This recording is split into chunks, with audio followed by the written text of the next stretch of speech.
Surat Al-Ma'un ini termasuk surat yang awal-awal turun, tapi ada perdebatan, bukan perdebatan, ada perbedaan pendapat beberapa ulama. Ada yang mengatakan bahwa surat ini Makkiyah, tapi ada juga yang mengatakan surat ini Madaniyah. Sedangkan memang dari ciri-cirinya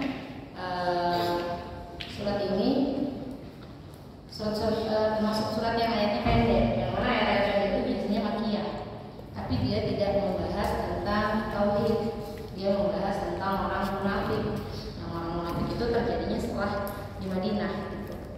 Kemudian surat ini terdiri dari 7 ayat, 25 kata dan 112 huruf. Suratnya pendek, mudah dihafal, bahkan yang masih TK aja udah hafal, tapi ternyata terdiri dari 112 huruf.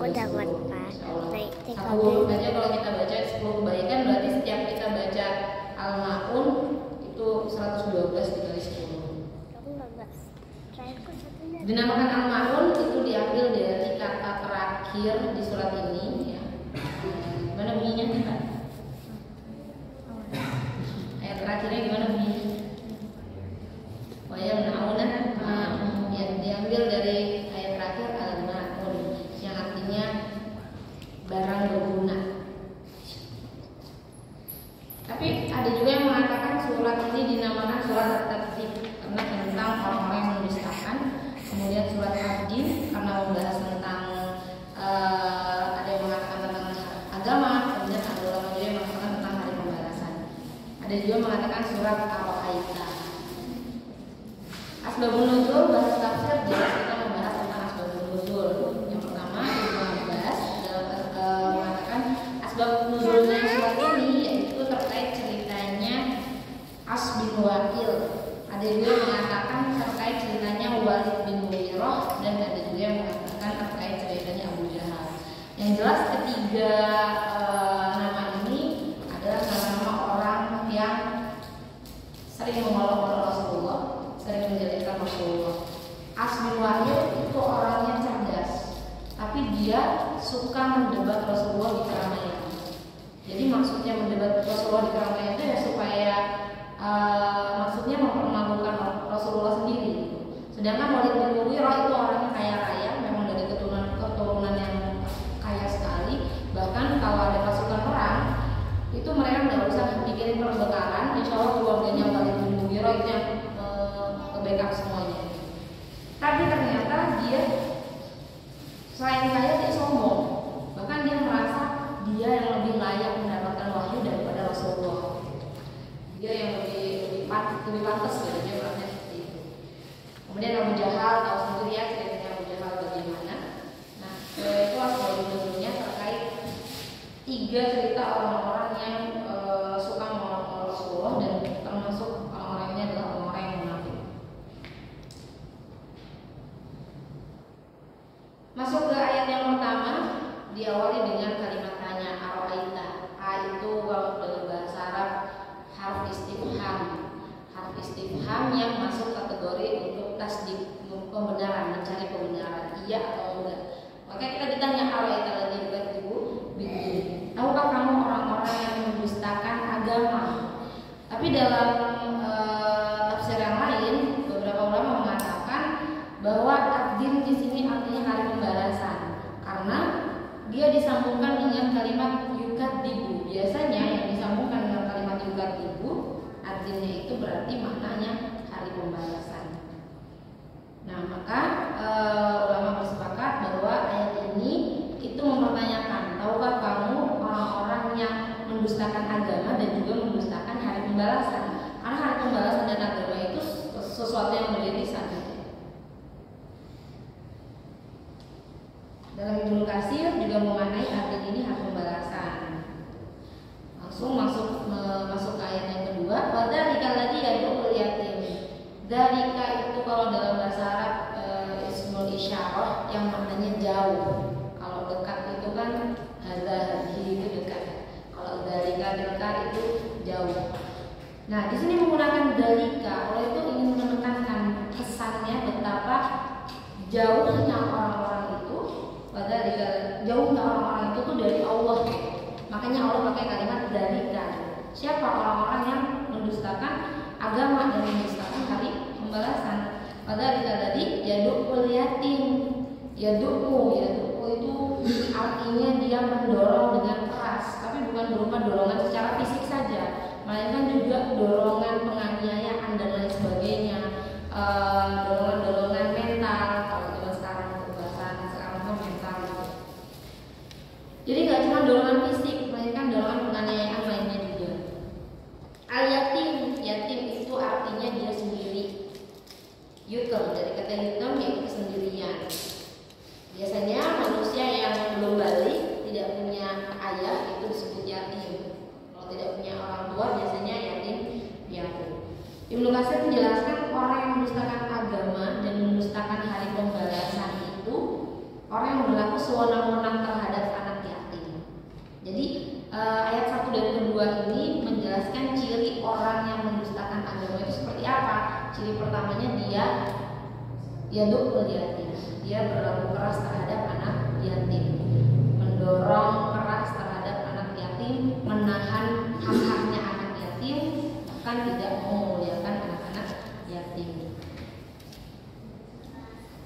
Wala yahuddu ala ta'amil miskin, dan tidak menganjurkan memberi makan orang miskin. Kalimatnya ta'amil miskin, bukan it'am. Kalau it'am itu kan artinya it'am itu kata kerja. Tapi kalau ta'am itu ini ta'am, makanan ini. Kalau it'am bentuk memberi makannya. Kalau ta'am itu makanannya. Maka di sini kalimat ta'am, kenapa menggunakan kalimat ta'am bukan it'am?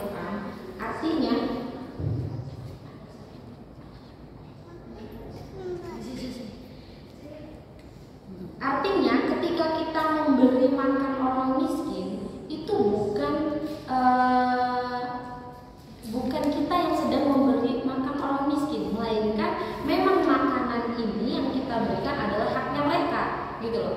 Makanya di sini kalimatnya menggunakan wala yahuddu ala ta'amil miskin, bukan wala yahuddu ala it'amil miskin, supaya kita tidak merasa kita yang memberi makan orang-orang miskin, tidak seperti itu, melainkan supaya kita menyadari bahwa memang makanan ini adalah hak-haknya mereka, sudah termaktub dalam ayat ini. Maka tugas kita adalah menyampaikan, kita ini sebagai perantara seperti itu. Dua ayat ini menjelaskan karakter pendusta agama tadi di ayat yang pertama. Apakah kamu melihat orang-orang yang mendustakan agama?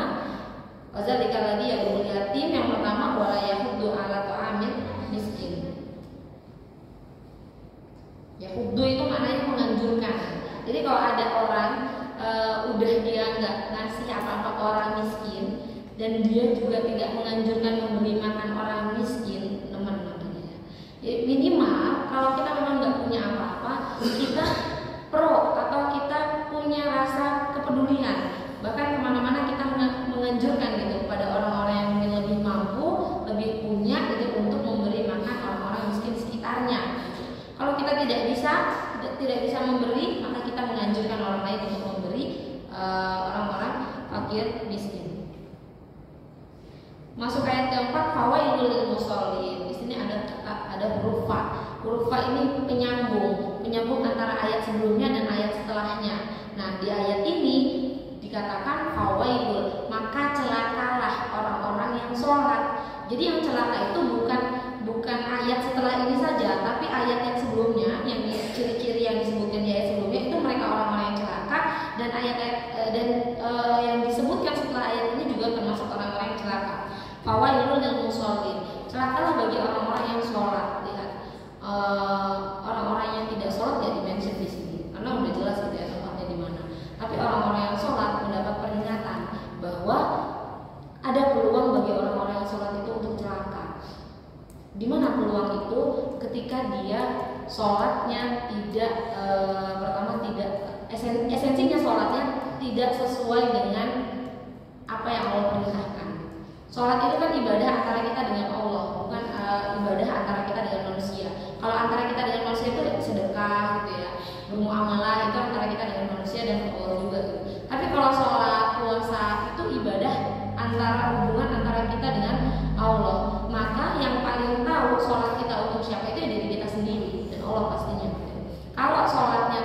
tidak untuk Allah, maka kita masuk pada bagian orang-orang yang celaka. Fawailul lil musallin. Menurut Ibnu Abbas, al-musallin yang celaka pada ayat ini adalah orang yang sudah berkewajiban sholat tapi dia melalaikannya. Jadi bukan orang-orang yang nggak punya kewajiban sholat yang celaka, malah orang-orang yang sudah berkewajiban sholat, dia sholat ternyata dia celaka pula. Alladzina hum an sholatihim sahun. Di ayat kelima yaitu orang-orang yang lalai dari sholatnya. Dilihat di sini menggunakan kata an, bukan fi. Jadi dalam bahasa Arab itu ada namanya fi yang artinya di dalam. Kalau pakai fi berarti artinya gini, alladzina hum fi sholatihim sahun, yaitu orang-orang yang di dalam. Kalau fi kan artinya di dalam ya. Di dalam sholatnya mereka selalu lalai. Tapi di sini menggunakan an, berarti bukan ketika dalam sholat kita celaka. An di sini maksudnya adalah yang berkaitan atau tentang sholat kita. Berarti apa kalau seperti itu? Esensinya. Esensi sholatnya untuk apa? Kalau misalnya khusyuk tidak khusyuk itu dibahas di ayat yang lainnya, tapi ayat yang ini itu membahas tentang esensi sholat kita. Karena bukan fi, bukan di dalam sholatnya, melainkan an yang terkait sholat kita. Maka sholatnya memang lillahi ta'ala atau sholatnya karena yang lainnya gitu ya. Makanya orang-orang munafik itu kan kalau di depan orang banyak dia sholat, kalau nggak ada orang dia tidak sholat. Atau di zaman sekarang kalau lagi di masjid, lagi di musola gitu ya, sholatnya udah yang kayak paling khusyuk sekali, takbirnya, tumakninahnya luar biasa. Ternyata di balik semua itu ketika di rumah sendirian gitu ya, sholatnya asal sholat aja, yang penting cepat selesai seperti itu. Ini juga masuk bagian fawailul lil musallin. Masuk pada ayat yang 6, alladzina hum yura'un, orang-orang yang berbuat riya. Jadi tadi orang-orang yang celaka, yang pertama alladzina hum an sholatihim sahun, yang kedua alladzina hum yura'un, orang-orang yang berbuat riya. Riya itu dari kata ro'a ya ro'a itu artinya melihat. Ro'a itu melihat. Kalau riya berarti ya nggak jauh dari kata melihat, ingin dilihat gitu. Riya ini dekat sekali menjerumuskan kita kepada dosa besar. Karena dosa besar itu kan syirik ya. Syirik itu kan kita percaya kepada selain Allah. Nah, riya ini kita melakukan sesuatu dilandasi bukan karena Allah, melainkan karena hal-hal yang lainnya. Jelas yang paling terkena ayat ini adalah orang-orang munafik. Nah, tapi kita juga harus waspada gitu. Karena kalau namanya gangguan setan gitu ya, gangguan jin itu masuknya dari mana saja, bisa jadi kita juga sedang diincar untuk masuk terjerumus ke dalam golongan apa yang dijelaskan di surat Al-Maun ini. Masuk ke ayat yang ke-7, wa yamna'un al-ma'un, dan yamna itu menahan dan tidak mau. Wa yamna'un al-ma'un tadi kan artinya barang berguna ya. Jadi orang-orang yang celaka juga adalah orang-orang yang menahan dirinya untuk memberikan pertolongan. Wa yamna'un al-ma'un, enggan menolong dengan barang yang berguna. Padahal mungkin kalau misal sekarang diibaratkan di zaman kita sekarang gitu, orang mau pinjam motor gitu ya, dikembalikan motor itu dalam keadaan utuh, tidak kurang satu apapun. Tapi karena dia memang nggak mau minjemin gitu ya, jadi memang dia ciri-cirinya tidak mau memberikan manfaat untuk orang lain. Hati-hati kalau misal kita masuk bagian yang kita nggak mau memberikan manfaat untuk orang lain, nggak mau memberikan pertolongan dengan barang yang berguna ya, bukan dengan barang yang tidak berguna. Kalau misal kita ngasih ke orang lain udah barang bekas atau bahkan sengaja gitu ya mensortir apa yang sudah tidak terpakai karena memang sudah tidak layak pakai untuk diberikan orang lain, jangan seperti itu. Kalau sekarang kalau bisa ya yang masih layak pakai, yang bahkan berikan yang terbaik itu untuk orang lain. Nah, di surat Al-Maun ini juga kita bisa menarik kesimpulan bahwa ketika ada orang kesulitan atau ketika ada orang frustasi, yang pertama dia butuhkan itu bukan untuk diperintahkan sholat atau diperintahkan untuk ya udah ingat Allah, zikir dan seterusnya, bukan, tapi untuk diberi makan dulu, dipenuhi dulu hajatnya. Maka ketika ada orang frustasi datang ke kita gitu ya, terus kita bilang mungkin kamu kurang kurang sholat kali, kamu kurang baca Quran dan seterusnya gitu. Itu malah mental nasihat kita nggak akan diterima. Banyak kan makan jamu. Iya gitu. Ya, bahkan Rasulullah tuh udah mencontohkan gitu.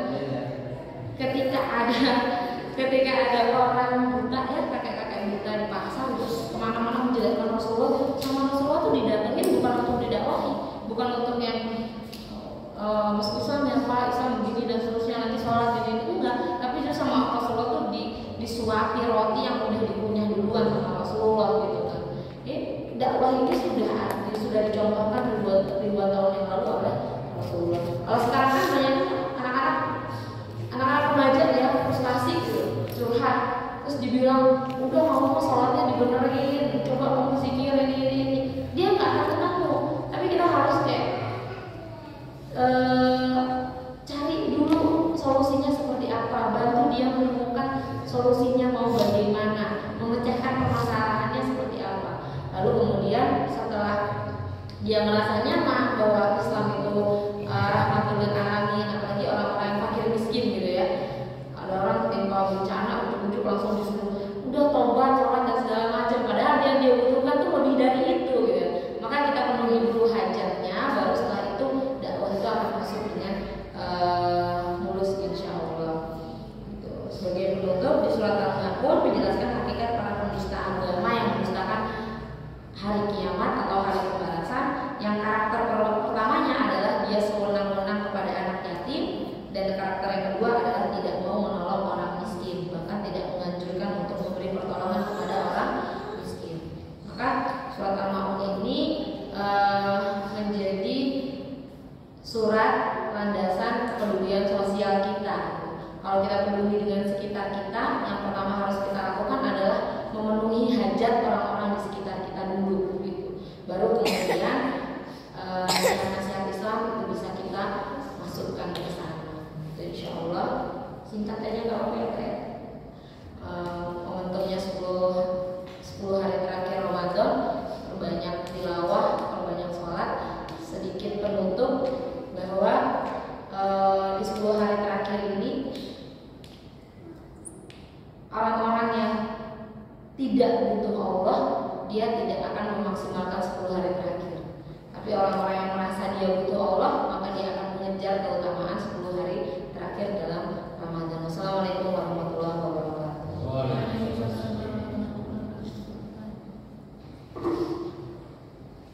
Usah tanya jawab ya Pak. Udah.